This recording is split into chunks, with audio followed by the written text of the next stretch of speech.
其實好多人都好奇我哋呢行嘅時間表係點嘅呢？究竟係日日都可以去旅行啊，定係其實忙到食飯都冇時間嘅呢？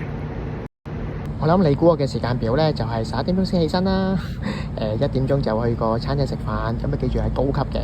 咁3點鐘呢，就去健身房做下 gym 打下卡，跟住呢，之後其餘時間就去玩啊，去做下生意啊，傾下偈啊，咁呢啲生意就會翻㗎啦嘛，係咪？發夢先係啦。咁我嘅實際時間表呢，就係朝頭早7點鐘就同2個女返學啦。咁9點鐘度呢，就會開始準備公司嘅文件啦。咁跟住再講就係睇市況咯。咁去到10點鐘度呢，就係大家一齊開會啦。咁當然都係傾下公司嘅產品啊，有啲咩要 support 佢哋啊咁樣咯。咁去到12點零到4點鐘度呢，通常都係見客嘅時間，可能一次過會見2個客到至3個客到，咁都係 review 佢哋狀況啦，咁傾下新嘅計劃啦，又或者睇下佢哋有啲咩幫到手。咁通常4點打後呢，我都會做下一啲叫做線上嘅學習，等自己即係持續進修，了解多啲公司嘅資訊。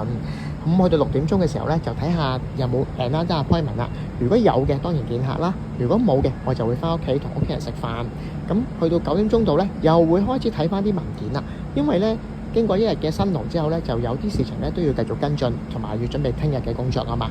咁所以呢一個就係我真實嘅時間表，大家可以參考下啦。見到重點未先？自主呢就唔係放肆。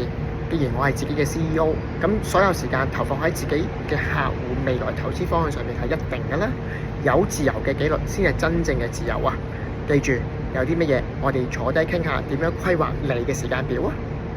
你嘅理想人生係點呢？